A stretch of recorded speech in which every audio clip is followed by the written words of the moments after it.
أهلا بيكم في حلقة جديدة مع دكتور محمد أحمد الزع، استشاري الكبد والجهاز الهضمي. أهلا بيك. للتفاصيل والحجز هنسيب رقم التليفون في الوصف تحت الفيديو. إيه هي أعراض وأسباب نقص حمض المعدة؟ طيب دلوقتي احنا عندنا حمض المعدة هو حمض بيتكون في المعدة، مش أي خلايا بتعمله، هي خلايا معينة اللي بتعمله. طيب ساعات نتيجة تناول الكحوليات أو أمراض مناعية بتحصل فبتأثر على طبعا الخلايا بتاعت المعدة وتعمل تلف في خلايا المعدة. فطبعا هي التلف ده هيخلي المصنع اللي بينتج الحمض الهيدروليك أو حمض المعدة ما يشتغلش، فبالتالي يبقى فيه نقص. تاني حاجة لو في جرثومة معدة، جرثومة المعدة طبعا بتعمل تلف برضه في الخلايا، فطبعا هتأثر برضه على الخلايا اللي بتصنع الموضوع الحمض. تالت حاجة ان يكون في حد كان عنده العكس بقى، عنده زيادة في الحمض، فيبتدي ياخد حاجات مضادة للحموضة وياخدها بنسب كبيرة ولفترة طويلة قوي، فتبتدي برضه تعمل تلف في الخلايا اللي بتصنع. فدي الأسباب. طب أعراضها إيه بقى؟ طيب انت حسيت دلوقتي بألم في البطن، حسيت بإحساس الامتلاء، حسيت بغازات، حسيت ساعات إسهال، ساعات إمساك، يعني بطنك مش مستقرة على حاجة، هي مش طبيعية، بس شوية إسهال وشوية إمساك، في حموضة، في ارتجاع، ساعات بنلاقي الأكل اللي احنا أكلناه سليم، لما نعمل ستول بنلاقي الأكل اللي احنا أكلناه سليم. طيب دي أعراض عامة بتاعت الجهاز الهضمي اللي بتحصل في الجهاز الهضمي، بس في أعراض عامة بقى على الجسم كله، زي مثلا ان بيبقى في واحنا هنقول الكلام ده ان دلوقتي بيبقى لما بيبقى الهضم مش كويس بيحصل عندنا مشكله في انيميا نقص حديد مثلا، او انيميا نقص فيتامين بي 12. طيب الحاجات دي بتعمل ايه؟ الحاجات دي بتعمل هشاشه مثلا تلاقي الضافر هش يعني ضعيف قوي، تلاقي في ارهاق، تلاقي في تساقط شعر، تلاقي في طبعا ضعف جامد، تلاقي في تنميل في الايد والرجل، في الايد والقدام تلاقي فيه تنميل، كمان بتلاقي فيه فقدان للذاكره، مش فقدان للذاكره بمعنى فقدان للذاكره بس انا بنسى كتير، تركيزي قليل، وشي تحس ان هو مبيض ما فيهوش دم. فدي الاعراض بتاعت الموضوع ده. ما هو مرض نقص حمض المعدة؟ طيب دلوقتي احنا اتفقنا ان احنا عندنا حمض في المعده، حمض المعده بتفرزه، الحمض اللي بتفرزه المعده ده وظيفته ان هو يساعد في الهضم. طيب لو انا ما عنديش او المعده ما بتفرزش كميه كافيه من الحمض ده هيبقى عندي طبعا مشكله في الهضم، يبقى انا مش ههضم بشكل كويس، وكمان هيبقى في نقص في امتصاص المغذيات.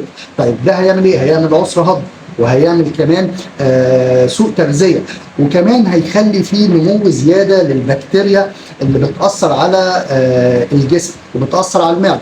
طيب هنيجي كمان نتكلم ان انا دلوقتي لما هيحصل الكلام ده، طيب معناها هيبقى عندي اعراض مش ظريفه، زي ان انا هيبقى عندي اعراض عدم راحه على المدى القصير في الجهاز الهضمي، وعلى المدى الطويل هيبقى في نقص في المناعه بتاعه الجهاز الهضمي، هيبقى عندي مثلا جرثومه معده الاصابه بيها هتزيد، هيبقى عندي مشاكل زي ما قلنا في تلف خلايا المعده، هيبقى عندي كمان مع زياده الوقت قرحه معده. ايه هو حمض المعدة؟ طيب بصي، حمض المعده نفسه هو حمض بيتكون في جزء من اجزاء المعده.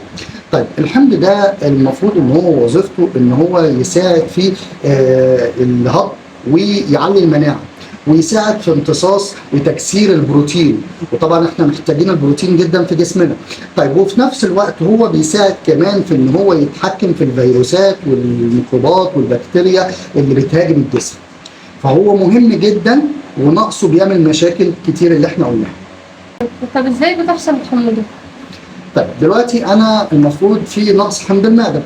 طيب نقص حمض المعده ده هيخلي ان انا ما بهضمش، فالاكل هيفضل موجود في المعده. طيب شويه هيبتدي يتكون غازات، الغازات دي هتطلع في المريء، يعني احنا هنا اهو هتبتدي تطلع من المعده تطلع على المريء لغايه لما توصل للزور. بتطلع هي لوحدها؟ لا، بتسحب معاها الحمض فيبتدي يحصل حموضه.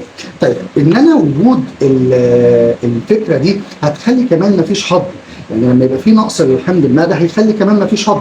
طيب على المدى القصير زي ما قلنا هيبقى في مشكله في ان انا عدم راحه او احساس بعدم الراحه في الجهاز الهضمي. مع الوقت بتبتدي تعمل تخمر للاكل، الاكل ما اتهضمش، طيب هيحصل حموضه وهيحصل غازات وهيحصل امساك، لان انا ما بيحصلش ستول او ديفيكيشن كويس، ما بيحصلش تبرز كويس، فيبتدي يبقى في مشكله. طيب المشكله دي حلها كلها في الحمض، لما الحمض ما بيبقاش موجود فكل المشاكل دي بتبقى موجوده. ازاي نقص حمض المعده بيأثر على الجسم؟ طيب زي ما قلنا كده انا عندي حمض المفروض ان هو دلوقتي شغال. طيب الحمض ده المفروض زي ما قلنا وظيفته ان هو يساعد في الهضم وتكسير البروتين وامتصاصه، وكمان يساعد في المناعه. لما بيبقى ما عنديش الحمض بشكل كافي يبتدي يبقى في مشكله في امتصاص البروتين، يبتدي يبقى في مشكله في تكسير البروتين، في مشكله في الهضم، في نقص لاحماض معينه وعناصر معينه، وفي نقص كمان ل حاجات مهمه جدا زي بيحصل انيميا نقص الحديد، لان مفيش حديد الجسم ما بيمتصوش من البروتين. تاني حاجه بيبقى في اعراض نقص فيتامين بي 12. اعراض نقص فيتامين بي 12 بتعمل طبعا مشكله في الجهاز العصبي. بيبقى في نقص كمان لعناصر تانية زي الكالسيوم والمغنيسيوم فبيعمل هشاشه. فكل الكلام ده مع التخمر اللي احنا قلناه يبتدي يخلي فيه مشاكل جامده ويخلي فيه عرضه للاصابه بامراض اكتر ومشاكل اكتر. طيب والتشخيص بيبقى ازاي يا دكتور، والعلاج بتاعه بيبقى ايه ازاي؟ طيب بصي، هو التشخيص طبعا هي شويه حاجات كده بتبقى مش في المعمل، ممكن عند الدكتور تتعمل عادي. انه احنا بندي للمريض حاجه اسمها صودا الخبز. ايه صودا الخبز دي؟ حاجه بنشربها له كده او بياكلها، ويعني في منها مشروب وفي منها اكل، والمفروض ان احنا بنقيس حمض المعده بعد ما ياخدها عن طريق ان احنا نستنى شويه بعد ما ياخدها ونشوف ان هو يتقرع. لما يتقرع يبقى معنى كده ان احنا ابتدى يحصل هضم. طيب الهضم ده لما بيحصل احنا هنقيس في الوقت ده الحموضه. ساعات بندي كبسول يبتدي برضو الكبسول ده بطريقه معينه بنقيس التردد بتاعه، وبيحدد بالتردد بتاعه ده طبعا البي اتش او حموضه المعده. ونبتدي ندي برضو صودا الخبز تاني عشان نشوف الدنيا عامله ايه.